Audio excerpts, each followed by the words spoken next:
يا مساء الخير على احلى متابعين في الدنيا. النهارده عامله لكم الفول في البيت احلى من ما نشتريه من بره، طبعا ارخص وانضف. جربوا طريقتي بنفس الخطوات، ان شاء الله تطلع حلوه قوي. انا عاملاها لكم النهارده في فخاره، بس انتوا عادي ممكن تعملوها في حله براحتكم خالص. نفس التكنيك ونفس الخطوات وهيبقى طعمه مميز. ما تنسوش تعملوا لايك سبسكرايب ومتابعه حلوه، ويلا بينا على المقادير. علشان نعمل الفول في البيت انا جايبه نص كيلو، وانت ممكن تضاعفي الكميه براحتك، يعني ممكن تعملي الكميه دي على كيلو على 2 كيلو براحتك. انا هقول لك على المقادير بتاعه النص كيلو. دي نص كيلو من الفول انا نقعاه من امبارح بالليل، يعني خد له مثلا بتاع اقل واجب بتاع 6-7 ساعات. لازم ننقعه علشان الماده اللي بتبقى مرشوشه بيه الفول نغسله منه حلو، ودي عباره عن ماده سامه وتنضف منه حلو. بعد كده بشطفه شطفه حلوه مره واتنين ويبقى بالمنظر ده. معايا نص كوبايه من العدس الاصفر، معايا حوالي ليمونيه او ليمونيه ونص، معايا نص كوبايه من الجزر المبشور، معايا طماطمايه، معايا نص كوبايه من الفول المدشوش. دي المكونات لنص كيلو الفول. زي ما بقولك لو هتعملي اكتر ضعف الكميه. انا ده لون اسمه لون فول بيتجاب من عند العطار، او لون شروق الشمس. هتسالي عليه العطار هيديهولك. انا بحط طرف المعلقه بس مش دلوقتي، لما الفول يستوي معايا. انا دلوقتي هبدا اشتغل في الفول، هوريكي هعمل ايه. انا دلوقتي عندي دي فخاره انا جايباها من هنا. الحاجات دي بتبقى حلوه قوي في الاستخدام. هدمس فيها الفول. انا سخنتها الاول، يمكن شايفين البخار، عشان ما تاخدش معايا في السوا، يعني تستوي بسرعه لانها بتاخد وقت على ما تسخن.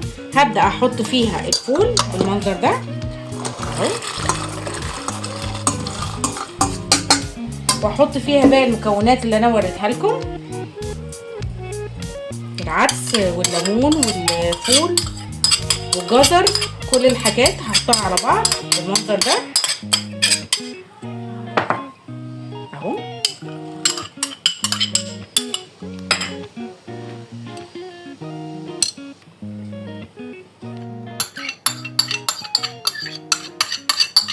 بالمنظر ده انا حطيت كل المكونات. هبدأ احط ميه مغليه بالمنظر ده، هملاه بالميه لغايه لما يتغطى خالص زي ما انتوا شايفين. هبدأ دلوقتي اجيب الغطاء بتاع الفخاره كده وهحطه على النار. اول ما يبدأ يغلي معايا ههدي عليه النار خالص لغايه لما يستوي، واوريكم المنظر عامل ازاي. انا عندي هنا معلقتين من النشا، وهحط من اللون حاجه بسيطه خالص، ما تكتروش من اللون، يعني بصوا طرف معلقه صغننه كده. هزود شويه ميه صغيره خالص. بصوا اول ما حطيت اللون بقى عامل ازاي. بصوا اهو ده اللون اللي انا بقول لكم عليه، اللي هو لون شروق الشمس او لون الفول. معروفين بياعين الفول بيشتروه، هتلاقوه عند العطار اهو.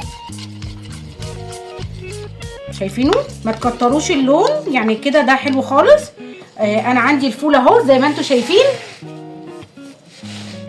اهو، بسم الله ما شاء الله عليه. شايفين؟ انا هوريكم المنظر عامل ازاي اهو اهو، واستوى.